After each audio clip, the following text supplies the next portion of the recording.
নমস্কার বন্ধুরা, দুষ্টু মিষ্টি হোম কুকিং চ্যানেলে আপনাদের সকলকে স্বাগত জানাই। আশা করি আপনারা ভালো আছেন, আমরাও ভালো আছি। তো যাই হোক, আপনারা তো জানেন আমাদের একটা হোম ডেলিভারি আছে, তার নাম ওম হোম ডেলিভারি। তো যাই হোক, আজকে সেই হোম ডেলিভারিতে কি কি রান্না হচ্ছে আপনাদের সাথে একটু শেয়ার করি। চলুন। দেখুন, ডালটা ফুটছে, ডালটা হয়ে এসছে, ডালটা নামিয়ে দেবো। এরপর আমি চাল কুমড়োটা রান্না করব, সেটা আপনাদের সাথে একটু দেখানোর চেষ্টা করব। চলুন বন্ধুরা, আমার ডালটা হয়ে গেছে। আমি বললাম চাল কুমড়োটা আমি কীভাবে রান্না করি আপনাদেরকে একটু দেখাবো।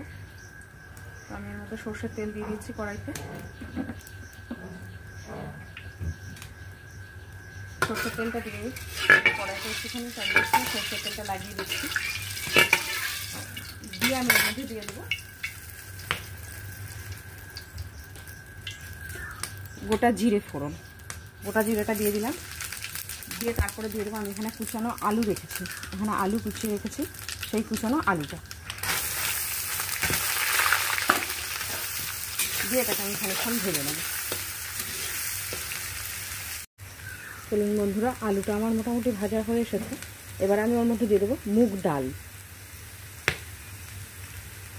এই দেখুন, মুগ ডালটা আমি এর মধ্যে দিয়ে দেবো, তারপরে আবার খানিকটা ভেজে নেব। চলুন বন্ধুরা, এই দেখুন আমার আলুটা আর মুগ ডালটা একটু ভাজা হয়ে গেছে। এবার আমি এর মধ্যে দিয়ে দেবো আদা, জিরে আর কাঁচা লঙ্কা বাটা। আমি জিরের গুঁড়োটা খুব বিশেষ ব্যবহার করি না, আমি বেটেই ব্যবহার করি। আদা, জিরে আর কাঁচা লঙ্কা বাটা, এটা দিয়ে আবার খানিকক্ষণ আমি কষিয়ে নেব। মুগ ডাল আর আলু দিয়ে যে মশলাটা কষতে দিয়েছিলাম, সেটা আমার কষা হয়ে গেছে। এবার আমি এর মধ্যে দিয়ে দেবো হলুদ গুঁড়ো। হলুদ গুঁড়োটা নিজের পরিমাণ মতনই মেপে দেবেন একটু, কারণ এটা তো বলা যাবে না অনেকটা দিয়ে দেবেন। আর এবার দিয়ে দিচ্ছি আমি এর মধ্যে নুনটাও আমি আমার পরিমাণ মতন দিয়ে দিচ্ছি, দিয়ে আবার খানিকটা আমি নেড়ে নেব।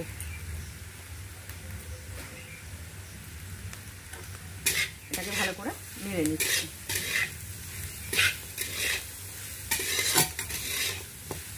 নেড়ে নেওয়ার পর এবার আমি এখানে চাল কুমড়োটা ঝিরিঝিরি করে কেটে এবং ধুয়ে রেখেছি, এবার দিয়ে দেবো আমি এটাকে, চাল কুমড়োটাকে দিয়ে দিচ্ছি।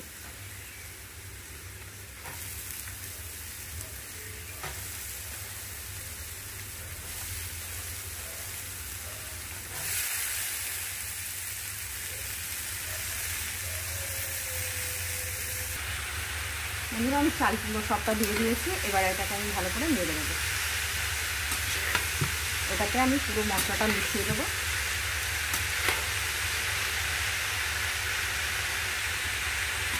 মিশিয়ে দিয়েছি, দিয়ে এবার এটাকে আমি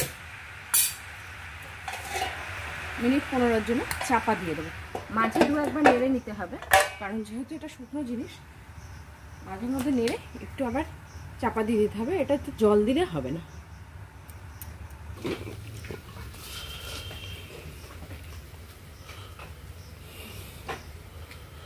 চলুন বন্ধুরা, এই দেখুন আমার চাল কুমড়োটা হয়ে গেছে। কিন্তু চাল কুমড়ো তো এটা থাকলে না অনেক সময় জল ছাড়ে, মানে রান্না হয়ে যাওয়ার পরে কিছু সময় হয়তো জল ছাড়ে। সেই জন্য আমি এর মধ্যে একটুখানি ময়দা আর চিনি নিয়ে আমি একটু জল দিয়ে গুলে নিয়েছি, সেটা আমি এবার এর মধ্যে দিয়ে দেবো, দিয়ে এটাকে ভালো করে নেড়ে নেবো। তাতে আটা আটাও হয়ে যাবে, আর পরে নামিয়ে রাখার পরে যে জল ছাড়ে সেটাও আর ছাড়বে না।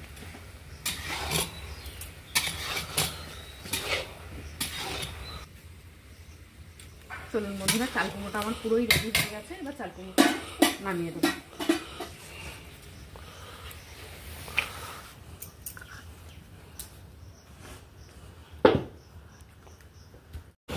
তো বন্ধুরা, আমি তখন চাল কুমড়োটা রান্না আপনাদের দেখিয়েছিলাম।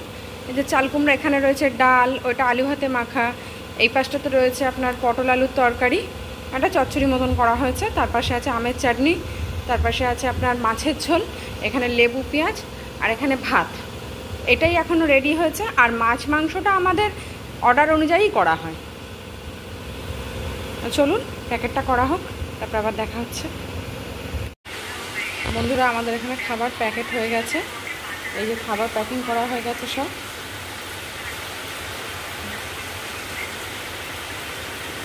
সব খাবারই মোটামুটি রেডি হয়ে গেছে, এবার খাবারটা নিয়ে বেরোবে।